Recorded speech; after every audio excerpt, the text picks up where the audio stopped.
Backbench.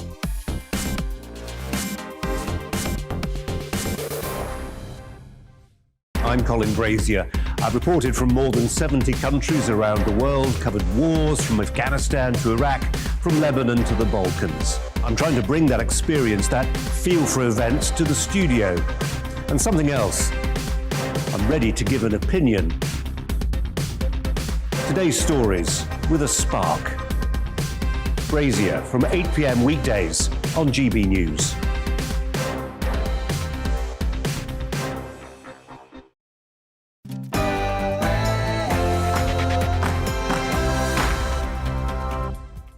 Hello and welcome to The Briefing with me, Gloria De Piero. In a moment, we'll be going live to the Commons for Prime Minister's questions. And we'll be going through the post-match analysis with my fantastic panel of politicians. Today, it's Henry Smith from the Conservatives and Catherine McKinnell from Labour.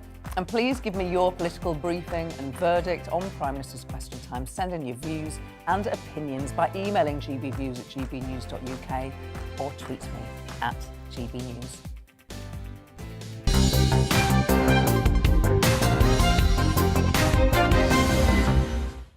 So, Prime Minister's question time is about to get underway, but first let's talk to my fantastic panel, Henry Smith, Conservative MP for Crawley, and Catherine McKinnell, the Labour MP for Newcastle North. Catherine, if you had a question for the Prime Minister today, what would it be? Well, I wish I did, because I would really like to ask him why he's let the North down so badly on his rail infrastructure plans. We're not buying his promises that it's as good as what we would have got. And I think if he'd listened to business leaders a bit more, he wouldn't have made such a fool of himself when he came to the North East earlier this week. Henry, what about you?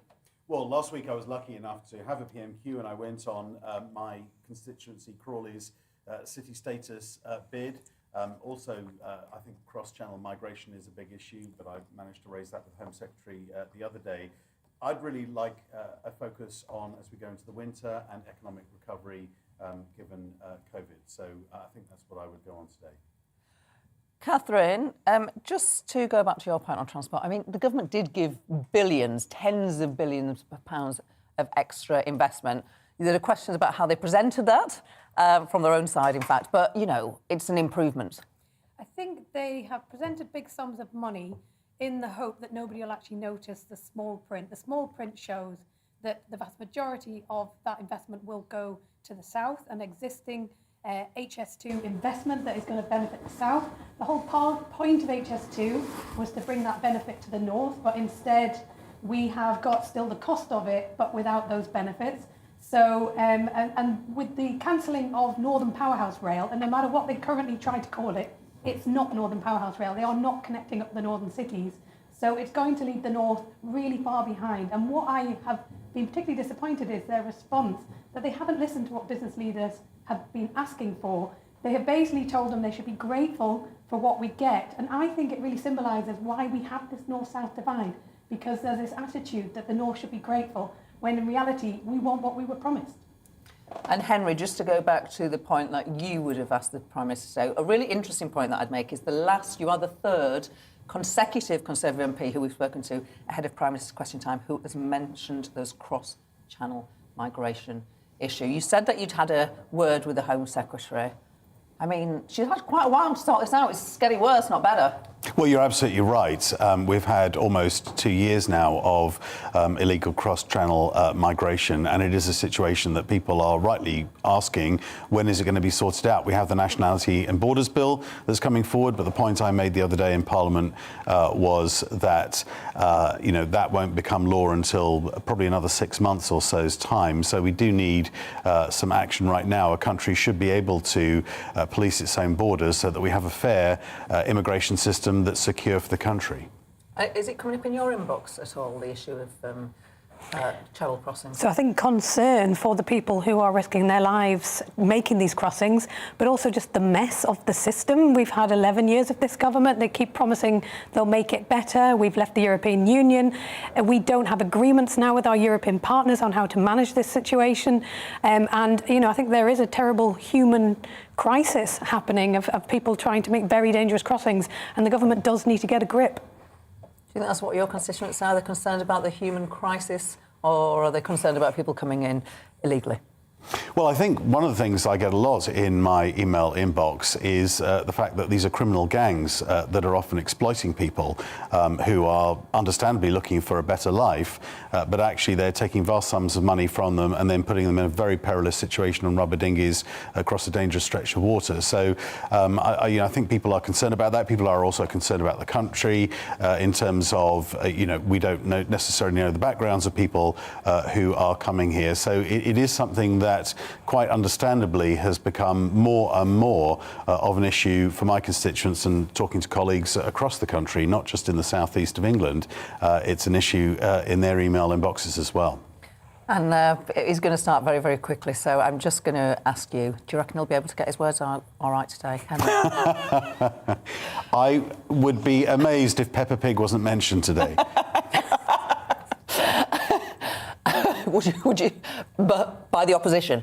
Do you think Peppa Pig might be I wouldn't want to place bets on that. It's an open goal. But I mean, to be serious, I mean, he lost his place in a speech. It was a bad day at the office, but, it happens, doesn't it? The Prime Minister is on his feet. Let's go live to the Commons.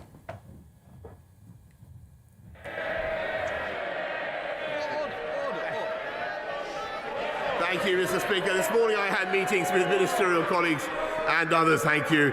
Thank you very much. Immediately following PMQs, I will attend the Welcome Home march-in to thank all those involved in pitting our evacuation from Kabul. In addition to my duties in this House, I shall have further such meetings later today. Chris Bryant. I too will be attending I too will be attending in a few minutes. Nicky's 7-year-old son had 37 seizures a day because of a brain disease he suffered from. He's had surgery now, but it's a struggle every day to get him to stay in school. Nicky, is supporting the acquired brain injury bill because she believes that the government needs to have a cross-departmental strategy for supporting those who've had an acquired brain injury, whether that's rugby players with concussion and dementia, it's women who've been beaten in the head by their partners, it's people who've had brain injuries due to children who've had suffered from carbon monoxide poisoning, soldiers who've been in explosions. I really hope that the government is going to back the acquired brain injury bill. But above all, we need a strategy to help the 1.4 million people in this country. Will he give us that? Prime Minister. I want to thank the Right Honourable Member for raising this vital issue and for his commitment to this cause, his personal commitment. And I can assure him that we are studying his proposed bill and working to ensure that people do get the support for the acquired brain injuries that they have received. And what we can certainly pledge at this stage to do, and I hope this will be of some use to him and the many who care about this issue in the way that he does, and as I'm sure members do across the House, the Department of Health and Social Care will lead on the development of a cross-departmental government strategy on acquired brain injury and other neurological conditions. I'll be very happy to share details with him shortly. Felicity Buchan. Thank you, Mr. Speaker. In July of this year, my constituency, Kensington, suffered devastating flooding, with more than 2,000 homes flooded, a river running down Portobello Road, and a lot of residents having to move into temporary accommodation.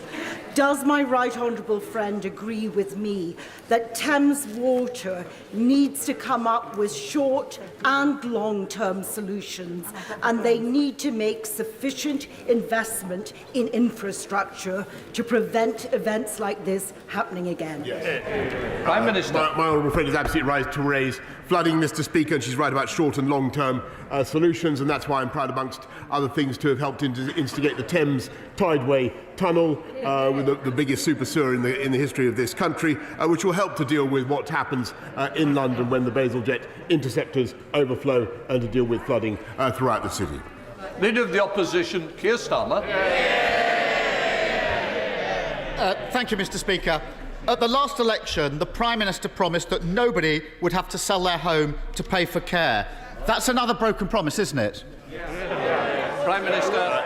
No, Mr. Speaker. No, Because if he looked at what we are proposing and if he supported what we are proposing, which is fixing something that Labour never fixed in all their years in office, Mr. Speaker, we are saying to the people of this country that we will disregard your home as part of your assets if you and your spouse are living in it. And number two, Mr. Speaker, you can have a deferred payments agreement if you move out of it and you're living in residential care. You can have a deferred payments agreement. But most important of all, Mr. Speaker, by putting the huge investment that we are making now in health and social care, we are allowing for the first time the people of this country to insure themselves against the potentially catastrophic, the otherwise catastrophic costs of dementia or Alzheimer's, Mr. Speaker. And even if you're not one of those people who suffer from those afflictions, we are taking away the anxiety from millions of people up and down the land about their homes. Keir Starmer. I think the Prime Minister just described the broken system he said he was fixing. So it's certainly not a straight answer. Let's have another go. Let's have another go. He used to say, I see they turned up this week, Prime Minister.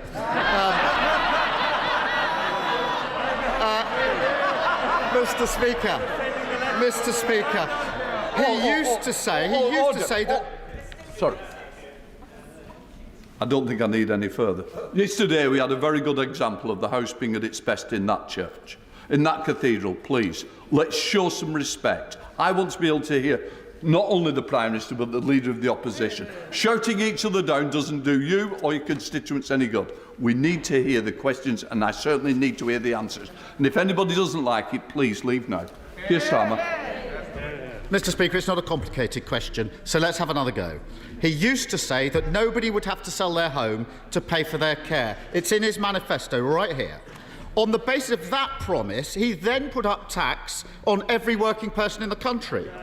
So has he done what he promised and ensured that nobody will have to sell their home to pay for care? Yes or no? It's not complicated. Prime Minister. No, it's not complicated, Mr. Speaker, because what we're doing is disregarding your home as part of the assets that we calculate. So if you go down to £100,000, that's the beginning where we will ask you to contribute. But your home is not included in that, Mr. Speaker. And they have absolutely no plan. They've spent decades failing to address this. And only a few weeks ago, Mr. Speaker, they failed to vote for the £36 billion that will enable us to fix this and to help people up and down the country, not just to fix the social care problem, but to pay for people to live in their own homes, Mr. Speaker, and receive the care they need in their homes. That's what this One Nation Conservative government is doing. Why won't it support it?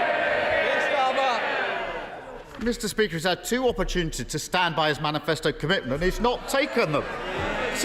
Well, it says he just has. So let's test this in the real world, Prime Minister. Under the Prime Minister's plans, a person with assets worth about £100,000, most of it tied up in their home, would have to pay £80,000. They'd lose almost everything. How on earth does the Prime Minister think that they can get their hands on that kind of money without selling their home? Prime Minister. Mr. Speaker, I'm going to have a third go at trying to clear this up in the befuddled mind of the right honourable gentleman opposite, because it is important, and the fact is that the party opposite have totally failed to address it. They haven't had the guts to fix this in all their time in office. It's something left over. It's something left over from the Attlee government, and we are fixing it. And let me repeat for the third time, Mr. Speaker, since your home is disregarded. Number two, even if you have a second home in your residential care, Mr. Speaker, you have a deferred payments agreement if you want. And number three, Mr. Speaker, we are allowing you to insure yourself for the first time against the catastrophic consequences by capping it at 86,000, Mr. Speaker. And now he stood on a manifesto to put the cap where, Mr. Speaker? At £100,000, Mr. Speaker. Keir Starmer. the question was very simple, and it's the question all of his backbench answered. If you've got a house worth about 120, 140,000 pounds, how do you find 80+ thousand pounds without selling your home? It's common sense. Strip away the bluster, strip away the deflection, strip away the refusal to answer the question. There's a simple truth, and this is why the Prime Minister won't address it.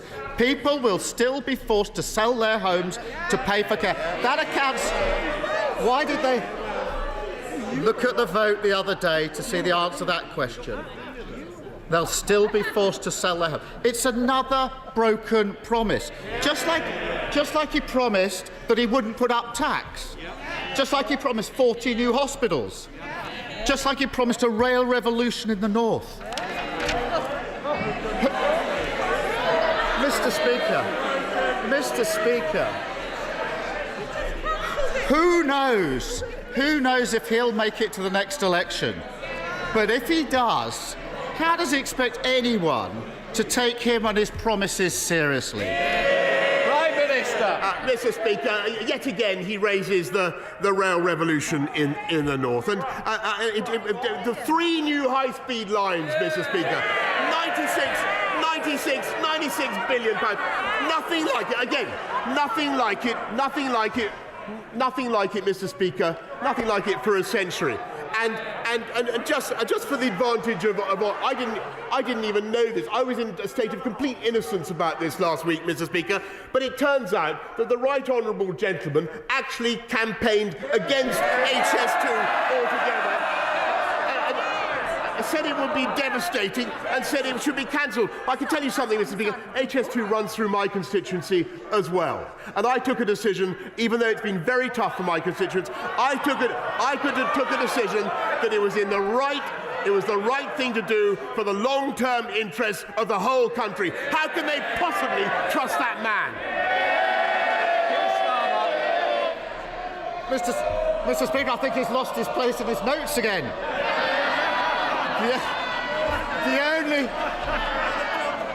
The only thing he's delivering is high taxes, high prices and low growth. I'm not sure the Prime Minister should be shouting about that. And it isn't just broken promises, it's also about fairness. Everyone needs protection against massive health and care costs. But under his plans, someone with assets worth about £100,000 will lose almost everything. Yet somebody with assets of about £1 million will keep almost everything. It's just like their 2017 manifesto all over again. Only this time, something has changed. He's picked the pockets of working people to protect the estates of the wealthiest. How could he possibly have managed to devise a working-class dementia tax? Prime Minister. Mr. Speaker, I think I've answered that question 3 times already. This does more for working people up and down the country than Labour ever did. Because we're actually solving the problem that they failed to address. We're disregarding your housing asset altogether, Mr. Speaker, while you're in it. And he talks about jobs, he talks about working people. Well, let me just remind him. There's just one key statistic that people should bear in mind. It's now almost a month after furlough ended. He talks about the economy, Mr. Speaker. There are now more people in work than there were before the pandemic began. And that's because of the policies this government has pursued. Keir Starmer. Mr. Speaker, there's no getting away from it. Working people are being asked to pay twice. During their working lives, they'll pay much more tax in national insurance, whilst those living off wealth are protected. And then when they retire, Mr. Speaker, they face having to sell their home when the wealthiest won't have to do so. It's a classic con game, a Covent Garden pickpocketing operation. The Prime Minister's the front man, distracting people with wild promises and panto speeches, whilst his Chancellor dips his hand in their pocket. But now the Prime Minister's routine is falling flat. His Chancellor is worried that people are getting wise. His backbenchers say it's embarrassing. Your words. Your words. senior people in Downing Street tell the BBC it's just not working. Is everything okay, Prime Minister? Prime Minister! Well, Mr. Speaker, I tell you what's not working. It's that line of attack. Because I just want to repeat. I want to repeat the crucial point, Mr. Speaker. We're delivering for the working people of this country. We're delivering for the people of this country, and we're fixing the problems that they thought could never be fixed. We're doing the things that they thought were impossible. And let me repeat: there are now more people in work in this country, jobs up, with their wages going up, Mr. Speaker, than there were before the pandemic began. And that is because of the policies that this government has followed. Whether it's on rolling out the vaccine, if you remember, that he opposed, whether it's on investment that he opposed. He did, Mr. Speaker. He didn't want to invest in the vaccine task force. I seem to remember. Or whether it is making the strategic investments that we have. If we listened to Captain Hindsight, Mr. Speaker, we would have no HS2 at all, because that was what he stood for. And if we listened to him, we would all still be in lockdown, Mr. Speaker.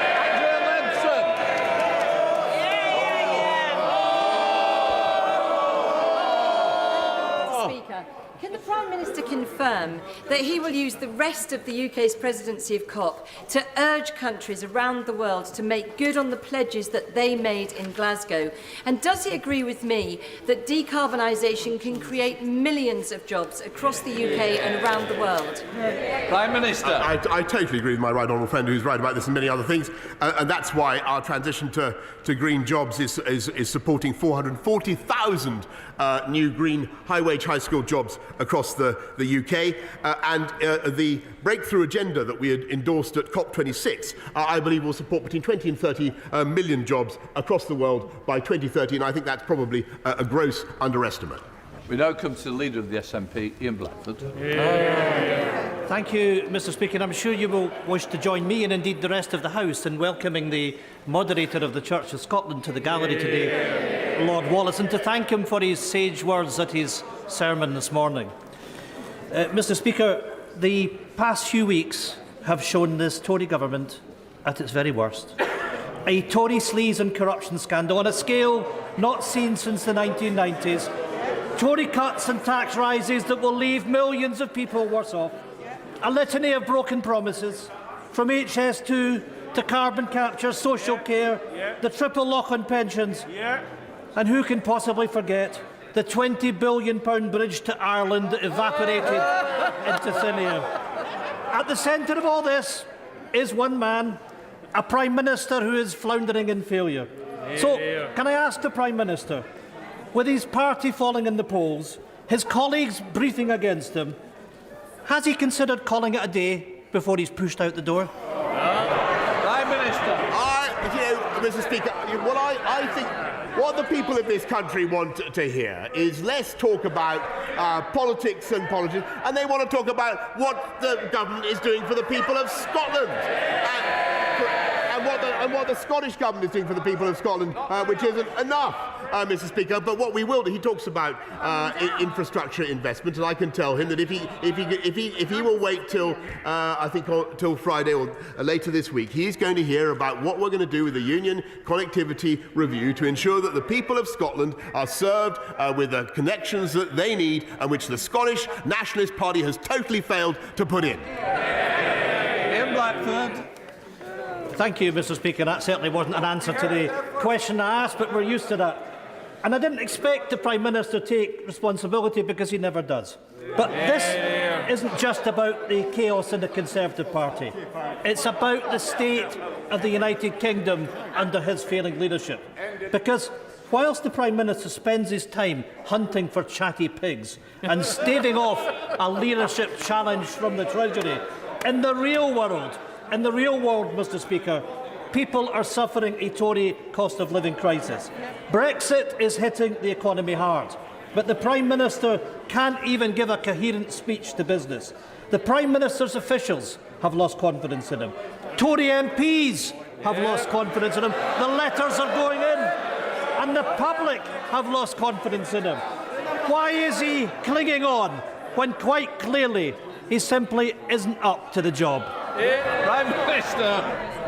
Mr. Speaker, I might ask the right honourable gentleman what on earth he thinks he is doing, talking about party political issues when what the people of Scotland want to hear is what on earth the Scottish National Government is doing. They're falling in the polls, Mr. Speaker. I think their cause, yes they are, their cause is falling in the polls, and considering their manifold failures on tax, on education and all the things the people of Scotland really care about, I'm not surprised, and I can see some agreement on the benches opposite. Jonathan Lord.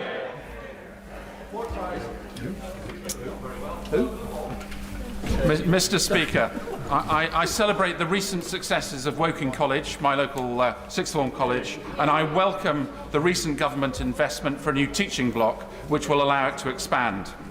Many colleges and students find BTECs to be a really valuable qualification and course, enabling progress into higher education and skilled employment. Does the Prime Minister agree with me that we should protect student choice and keep BTECs as an option for students? Yes, Mr. Speaker, we will continue. I thank my honourable friend. We will continue to fund some BTECs where there's a clear need for them. But I must stress to him that we've got to close the gap between the things that people study and the needs of business and employers, and that's what T-levels are designed to do. Caroline Lucas. Thank you very much, Mr. Speaker. I rarely agree with the Prime Minister, but last week when he said that COP26 showed that we can end our reliance on fossil fuels, I did agree with him. But that begs the question as to why his government is pressing ahead not just with the Cambo oil field, but with 39 other oil, gas and coal developments, which would amount to 3 times the UK's current annual climate emissions. Now, I don't want an answer about all the things he thinks he is doing on cars and cash and trees. I want him to tell the House if he will leave those fossil fuels in the ground, will he cancel those projects? And does he recognise that if he doesn't, he will need to ask for forgiveness, not just for losing his place in a speech, but for losing the future of our children? Prime Minister. Mr. Speaker, we are not only powering past coal, going to an end to fossil fuel reliance in our energy generation at all by 2024, which is an absolutely stunning thing ahead of countries around the world. I'm glad that she's praising me for that. The Cambo oil field, as she knows, is for study by an independent regulator. But what we have also done and led the world in this, Mr. Speaker, is stopped the financing of overseas hydrocarbons, and that is a fantastic thing which the whole world followed. Dr. Andrew Murris. Mr. Speaker, net zero, levelling up and building back better can't happen unless we have a massive increase in the supply of critical tech minerals like silicon, copper and lithium. But Beijing controls most of them. Noting China's recent tech minerals leverage on Japan, does he agree with me that the success of our green industrial revolution hinges on advancing our indigenous Silicon Valley? And free of the EU, what fiscal incentives can he now provide to make it happen at pace? Minister. I thank my honourable friend for that, and as he knows, there are some very, very interesting and potentially very lucrative sources of minerals such as lithium in this country, whose exploration, discovery and reuse we are encouraging. But secondly, on the tax point that he rightly raises, we're going to use free ports to ensure that we support them as hubs for the processing of those critical minerals here in the UK.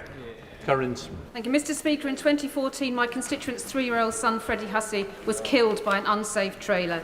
Every year, 30% of people who do the B+E test fail it. And now the government is abolishing that test, unleashing thousands of untrained, untested, unsafe drivers onto our roads. Why is the government breaking its promise to grieving families to make towing and our roads safer? Prime Minister. I thank her very much for raising this with me, and I'm very sorry to hear about the tragic circumstances of Freddie's death. And what we want to do is to free up B&E licensing time so that we get more people qualified as HGV drivers. But that cannot compromise road safety, as she rightly says. So we will review the legislation and its consequences at regular intervals. Thank you, Speaker. On the 2nd to 5th of December, Lincoln will be hosting its world-famous Christmas market in the grounds of the historic Lincoln Castle. And it would be remiss of me not to invite my right honourable friend, the Prime Minister, and yourself, Speaker, and all other colleagues, even the opposition front bench, to come and enjoy the marvellous long weekend of festivities.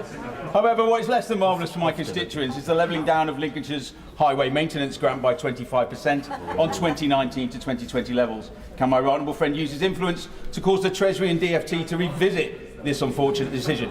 Restoring this grant back to 1920 levels is imperative to the safety of my constituents, whether in vehicles, cycling or walking, as I would hope my right honourable friend would agree. Minister. Well, I thank you very much for this question. I'll do my utmost, as I'm sure all other. He's invited everybody. So I'm sure a lot of people are going to be going to Lincoln, I hope. But I'm sure that my right honourable friend, the Secretary of State for Transport, would have listened very carefully to what he had to say. Hannah Baldwin. Inexplicable, Mr. Speaker, is how former Vaccine Task Force Chair Kate Bingham described his government's decision to cancel its contract with Livingston-based vaccine developer Valneva, a company the Prime Minister has himself visited. She also noted how shoddily Valneva have been treated and how damaging his government's decision has been for UK life sciences, exports and for jobs in my Livingston constituency, where a state-of-the-art vaccine manufacturing plant now lies unfinished. There has been no apology to the incorrect statements in the House, so can the Prime Minister please meet with me and representatives from Valneva, and will he tell me whether his government has tabled any proposals to reach an amicable resolution which was promised at the dispatch box, and if not, when will he do so? Minister. Yes, I thank her very much. And I was personally very disappointed when we couldn't get approval for the Valneva vaccine in the way that we had hoped, and I know how disappointing that was to colleagues in Scotland. I will certainly make sure that she gets the relevant meeting. But what we are doing is investing massively in this country's vaccine capability across the country, so that we are prepared for the next pandemic. And I very much hope that Valneva will be part of that. Nigel Mills. Thank you. We know that serious side effects from the COVID vaccines are very rare, but for my constituent Sarah Kite, that wasn't the case, and she suffered a very serious reaction, leaving her in constant pain and losing most of her eyesight, and she now can't work. The Prime Minister successfully and quite rightly speeded up all the vaccine processes except one, the vaccine damage payment system. Can we now get on with making those payments so people who have suffered these very, very serious reactions can get the financial support they need? Prime Minister. Yes.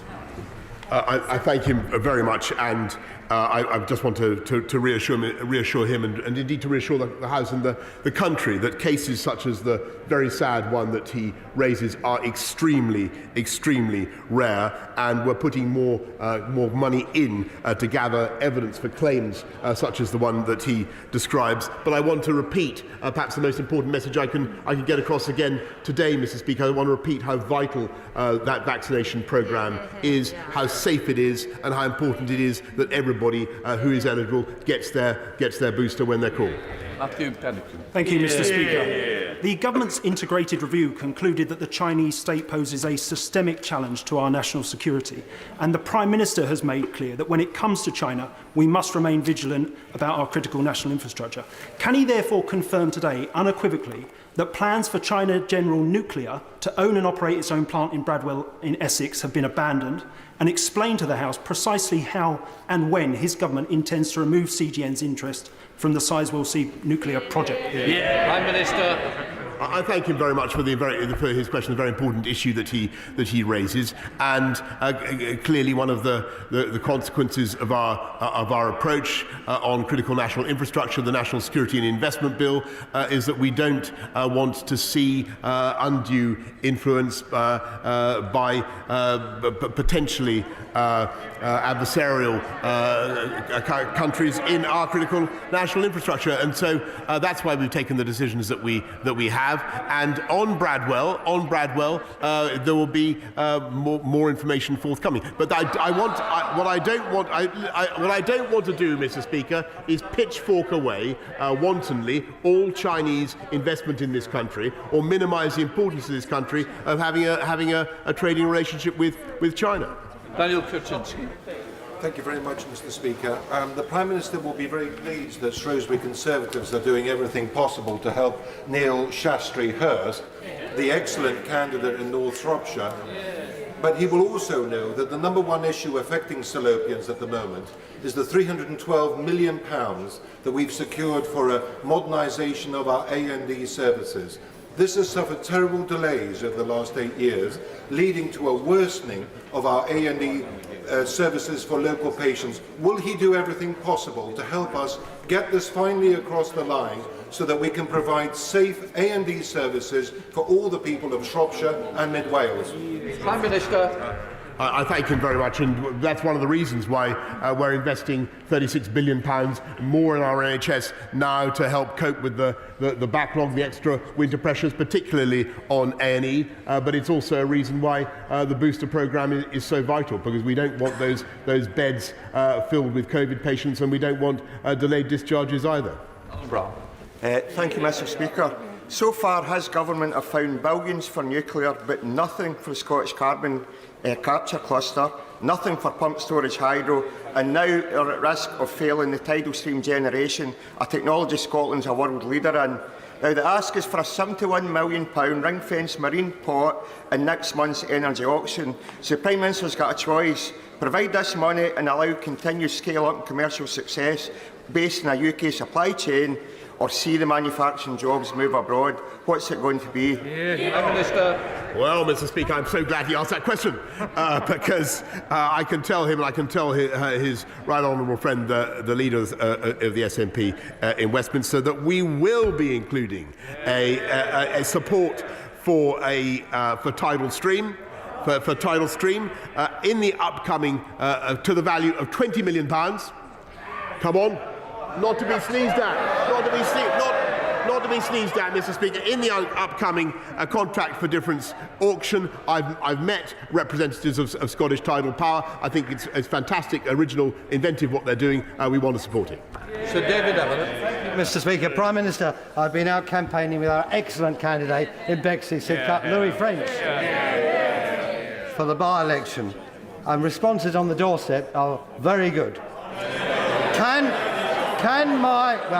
The opposition know nothing as usual. Can my right honourable friend confirm that he will continue to implement our 2019 manifesto and implement policies to ensure that we build up better for the whole country, including London, because this is what the electors in Bexley want? Prime Minister. Yes, Mr. Speaker, I can, and I have happy memories over many years of campaigning with my honourable friend in Bexley and Sidcup. And I can tell him that we are delivering on our agenda for the people of London, putting 20,000 more police out on the street and making sure that they get to outer London boroughs as well, and making sure that Londoners do not suffer from the crazed outer London tax that would see motorists penalised by the Labour mayor for driving into their own city. Thank you, Mr. Speaker. The Cherwell Larder in Kidlington does incredible work serving nearly 2,000 of my most vulnerable constituents, but at the moment there simply isn't enough food to go around. And this is a national crisis. Stock for charities like Fair Share is down 30%, in part due to the same supply chain issues that are affecting supermarkets. So will the Prime Minister help the Cherwell Larder, firstly by restoring the funding to Fair Share, but also what more can he do to incentivise businesses to give away surplus food this winter so that no family need go hungry this Christmas? Prime Minister. I want to thank her for raising fair share and what they're doing to support people this winter and indeed at all times. But I would also say that my experience of business is that they do an amazing job of contributing to this effort. Iceland is one of the companies that springs to mind. But on the supply chains, we're addressing it night and day, and we are seeing some of the problems starting to ease. They are the result, Mr. Speaker, of the British and the world economy coming back into life, which, quite frankly, would not have happened if we listened to the gentleman opposite. I just remind you. Thank you, Mr. Speaker. My right honourable friend, the Prime Minister, was bang on Monday when he spoke about ending the unfairness of our high energy-intensive industries paying more than they pay overseas. So we know he is a friend to steel in Scunthorpe. So will he continue to do all that he can to ensure that my world-class steelmakers are on a fair footing? Prime Minister. Yeah, I thank my honourable friend and everything she does for steel and for Scunthorpe, and I can tell her that I do believe that British Steel has suffered as a result of decisions taken years and years ago from unfair energy costs. We need to fix it, and this government is getting on and making another of the long-term changes we're instituting, Mr. Speaker. We're putting in the nuclear baseload that this country has long been deprived of. John Speller. Thank you, Mr. Speaker. And Prime Minister, in a couple of weeks' time, I'll be introducing a bill to ban the import of hunting trophies. Not only does that have widespread public support and support from opposition parties, but in the past the principle has been supported by Conservative manifestos, the Queen's Speech, and indeed by yourself. So, Prime Minister, on Friday the 10th of December, will you tell your whips not to block the bill, but to let it go forward so we can work together and end this vile trade as soon as possible? The honourable gentleman is completely right, and that's why we're going to introduce legislation this Parliament to ban the import of hunting trophies and delivering the change that we promised, and I hope that he will support it. Sir Mike Penning. Mr. Speaker, the Prime Minister cheered all of my constituents up when he came to South West Hertfordshire and said we were going to have a new hospital. Sadly, Prime Minister, even though the money's there, the local management of our trust have blocked it. They're going to refurbish Watford and not give us a brand new hospital on a greenfield site, which is what we want. Prime Minister, will you meet me and some of my constituents to unblock this and tell the NHS they need to build a new hospital for Hemel Hempstead? Prime Minister. I'm grateful to my friend. I do remember the issue being raised with me when I was with him. I'll be very happy to secure a meeting with my right honourable friend, the Secretary of State for Health, and who I'm sure will be able to unblock things one way or the other. John Nicholson. Thank you, Mr. Speaker. Scots stood slack-jawed this week with astonishment at the news that the Prime Minister has abandoned his DUP bridge to Northern Ireland. Perhaps he'll offer hot air balloons for the crossing instead and inflate them himself. Broken bridge promises to Scotland, broken rail promises to Northern England. With buyer's remorse consuming the Tory backbenchers, who does he think will be defenestrated first? His hapless Tory leader in Scotland or himself? Prime Minister. Mr. Speaker, I just want to remind the Scottish Nationalist Party that they are there to represent the people of Scotland and to deliver better services, better transport, better healthcare, and what we are delivering. He talks about transport, Mr. Speaker. I'll tell him what I said to the leader of the SNP in Westminster. What we are delivering is the first thoroughgoing review of union connectivity, so that we look properly at all those roads, the A75, the A77, the A1, all those vital connections for the people of Scotland that have been neglected by the SNP, that this government is going to fix. Final question, Miriam Kay. Thank you, Mr. Speaker. I'm absolutely delighted with the £500 million Start for Life funding that was announced in the budget. And my right honourable friend knows from personal experience how important those early years are, whether that's parenting advice, access to healthcare or age-appropriate theme parks. So does he agree that rolling out family hubs to 75 local authority areas is a great start? But can he confirm that if this is a successful programme, the government's aim is to roll it out across the whole country? Prime Minister. I thank her very much, and she's totally right in what she says about Start for Life, and I'm just seeing if my right honourable friend is still in her place, but she's vanished. But I want to thank my right honourable friend, the member for Northampton, because she has championed this for many, many years. She is right, Mr. Speaker. Investment in kids' early years is absolutely crucial. That's why this government has begun Start for Life. And yes, if it works, Mr. Speaker, we will roll it out across the country. We're now going to come to the urgent questions. For those who need to leave, please do so.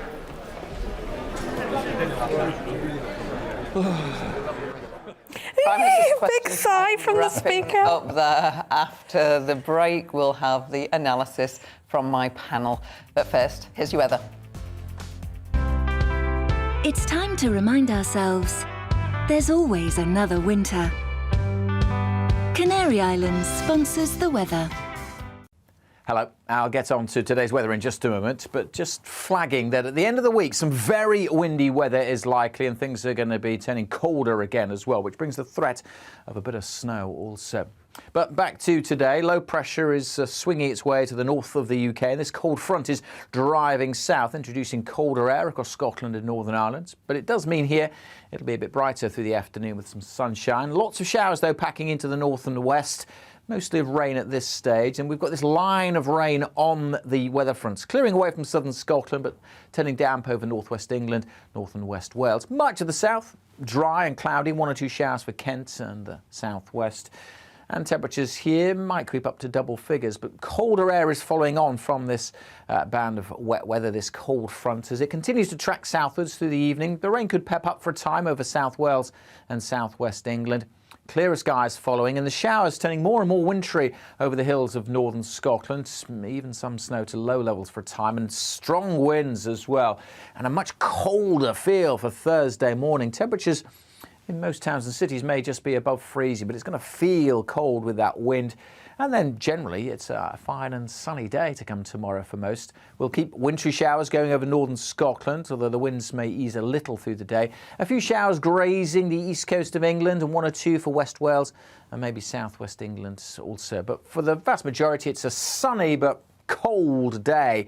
Temperatures struggling 7, 8 at best. Add on that wind and it feels even colder. And we're not done with the winds because they're going to strengthen further. This low pressure heading south will bring colder air come the end of the week, and those isobars really squeezing together. Initially across Scotland on Friday, we have a Met Office warning in place for that. And then more widely on Saturday across the UK, some very strong gusty winds, the potential for some disruption, and there could be a bit of snow mixed in as well. Canary Islands sponsors the weather.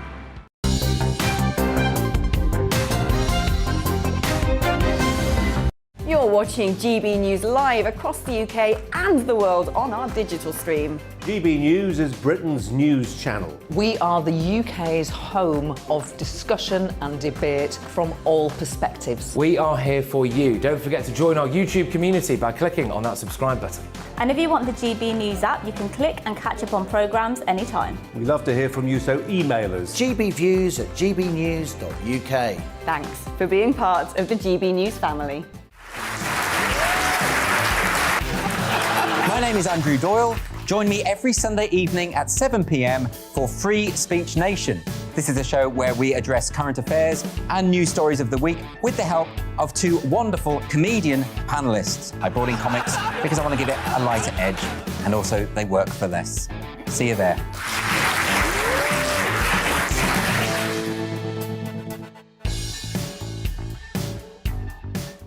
Join my show Farage, 7 p.m. till 8 p.m. Monday through Thursday, and there you will get opinion, analysis, debate, and I'll cover stories that nobody else dares to touch.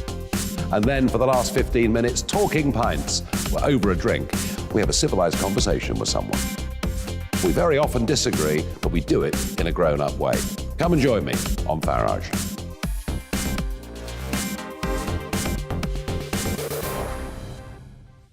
I'm Colin Brazier. I've reported from more than 70 countries around the world, covered wars from Afghanistan to Iraq, from Lebanon to the Balkans. I'm trying to bring that experience, that feel for events, to the studio. And something else. I'm ready to give an opinion. Today's stories with a spark. Brazier from 8 p.m. weekdays on GB News.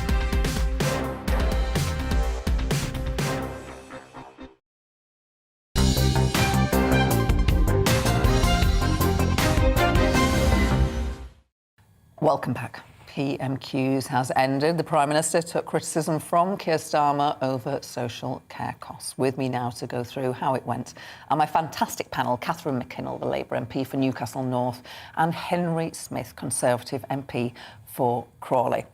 We are going to start with something that wasn't at Prime Minister's Question Times, but it was the Speaker made a point just earlier this morning, about 11:30. We're going to start by talking about babies. Stella Creasy, the Labour MP, has been told that she cannot take her very small baby into the Commons chamber. Now, of course, only the MP can speak on behalf of their constituents and get a proxy to vote. Should she be able to take her baby into the chamber, in your view? So I thought the Speaker took a very measured approach, that there should be some discretion able to be exercised. I think for any mum, anywhere, working anywhere, it's always a juggle with young children. You have? I've got three. Yep. And I've had one since I came into Parliament. And I have to say, I've always found Parliament to be quite supportive. I used the nursery that's in place. I was very grateful for it. I was given lots of flexibility. We didn't have proxy voting at the time. So if we needed to vote, I did have to come down and I would bring my baby with me on the train. But obviously, I'm 300 miles away. I'm not just in London. It's very hard to pop in. So I think for every MP, their circumstances are very different. So I think it's right that we always look at how we make it better and encourage more women to come into Parliament, whether they have children or not, whether they might have children one day. I would hate any woman to be put off. And I think we've got to get it right, but also we have to send the message that there are lots of mums in Parliament. There's lots of us that have done it, and it can be done. It can be done, Henry, even if you do have a child while you are serving. No, absolutely, and I think I agree with Catherine. I think the Speaker hit the right tone in his statement at the beginning of proceedings today that Parliament needs to look at this. Parliament has been quite good at evolving as I think our society has evolved, and it's important that those who are elected to represent the country are able to do that in a forum that is friendly to how the way our country looks.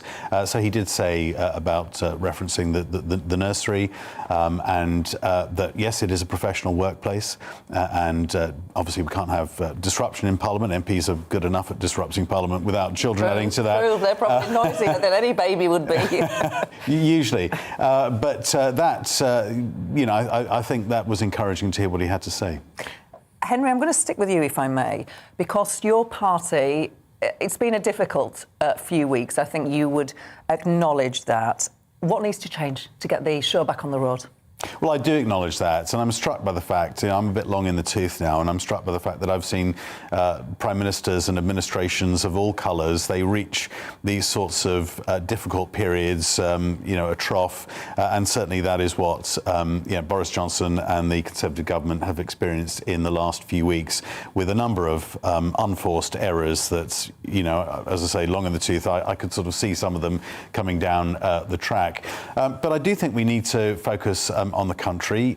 We do have economic growth again after the worst pandemic that we've ever experienced in modern history. We see record numbers of job vacancies.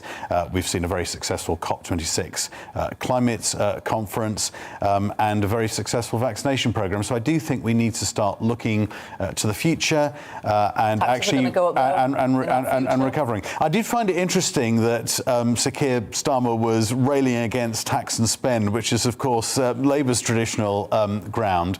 There are some very difficult challenges that have been a result of the pandemic. I wasn't happy with the national insurance rise myself, but these are difficult times that I think, by and large, the government are navigating well, even if occasionally they shoot themselves in the foot unnecessarily. Well, Catherine, so the government have, as Henry says, shot themselves in the foot. It happens from time to time. So you have had, your party has had a few open goals to go for, but it's midterm and they can sort themselves out. And just because people might be a bit grumpy with with this government at the moment, it doesn't mean that they are automatically going to go, so we'll go for Labour. You've still got a lot of work to do, haven't you? Yeah, we've got some serious work to do. I couldn't help noticing Henry used the words trough and track in his comments, which you've obviously got Peppa Pig and rail disappointment nice on one. the brain. Nice one. But Credit to you. no, but I mean, 100%. I think Keir has made great strides in showing what a good Prime Minister he would be, that he is serious, he comes prepared, he makes, the tough decisions, and, it would be a grown-up running the country. It's connected with the voters. Yeah, absolutely. We have to, go way beyond in connecting with those communities that we've lost. But, as an MP from the North East, I can see what we have coming down the track, which is a widening gap with the South in terms of infrastructure investment. We have rising prices, we have inflation rising, cost of living crisis, taxes going up. People are going to be feeling the squeeze increasingly, and I think people need to realise that this government is not serving our communities, and it's time for change. So if we stick with social care, you voted with the government. It shouldn't be remarkable to say that to a member of the governing party. It now goes to the House of Lords.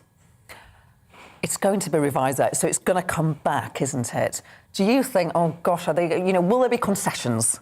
Are there things to concede on and make it a better offer? I think that's a fair assessment. I think we see an evolving situation with regard to social care. But at last, the issue is being addressed. This has been kicked into the long grass now for decades in terms of social care reform and care for the elderly. And it does need to be grasped. And I think what we have seen in terms of the proposals in the Health and Care Bill is better than has come before for everybody. Catherine may disagree with that, but I'm sure there is room for those measures to be finessed. So I think the problem is it's not better for everybody because, I represent a constituency where the average house price is much lower than many other communities in the country, particularly in the south. And so the impact of these care costs is a fundamental breach of that manifesto commitment that nobody will have to sell their home to pay for their care, because many of my constituents will be faced with exactly that. So it isn't fair. It needs to be revised. The government have U-turned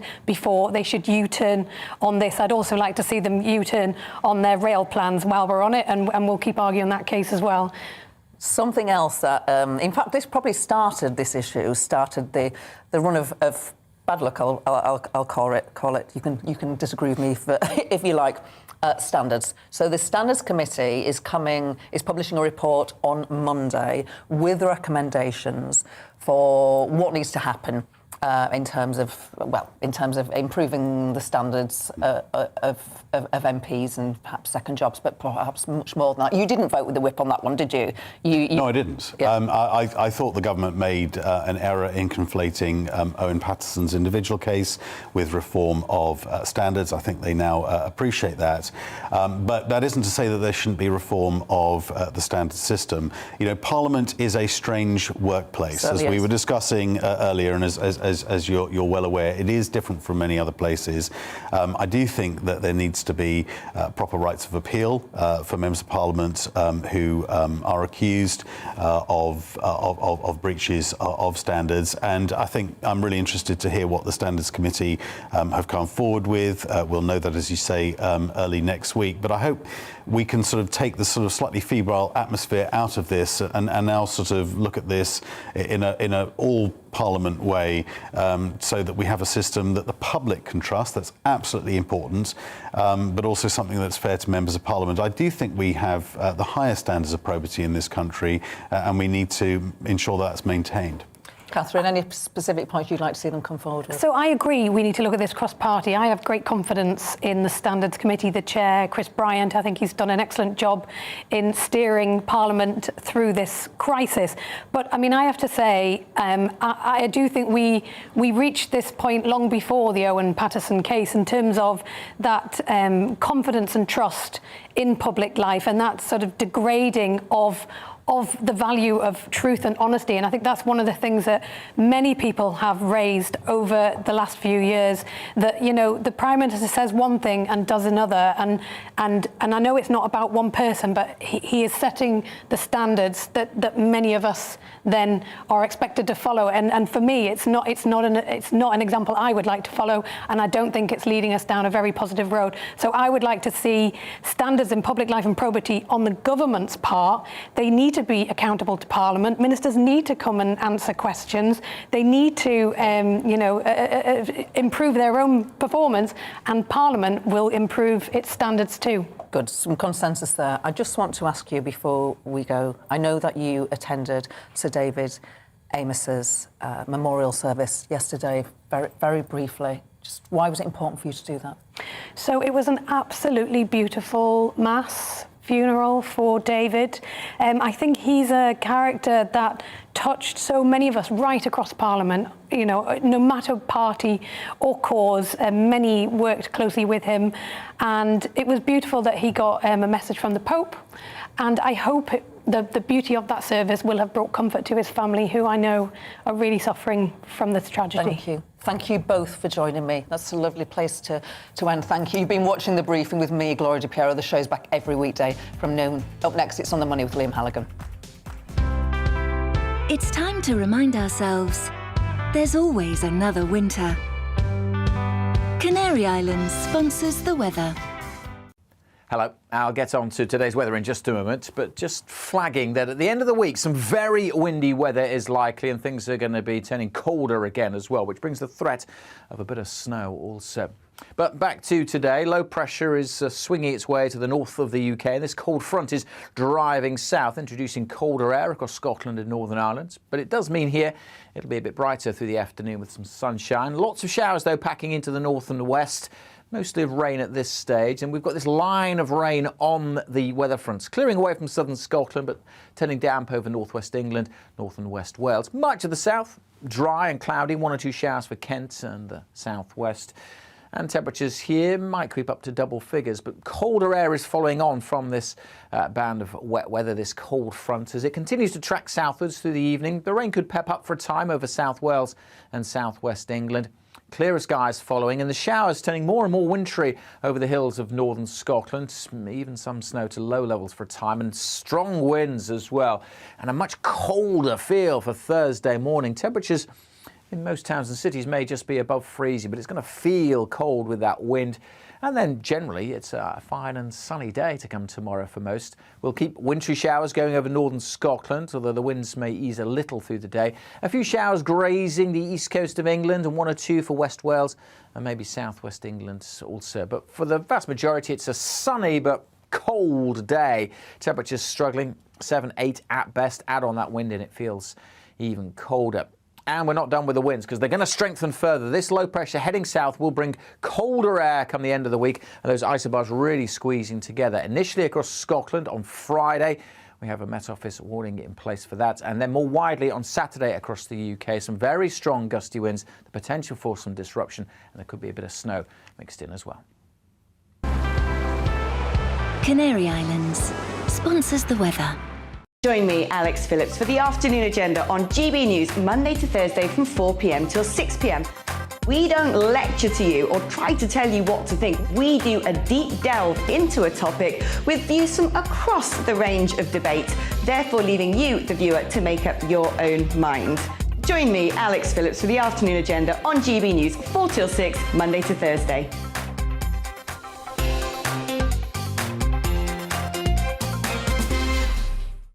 You're watching GB News live across the UK and the world on our digital stream. GB News is Britain's news channel. We are the UK's home of discussion and debate from all perspectives. We are here for you. Don't forget to join our YouTube community by clicking on that subscribe button.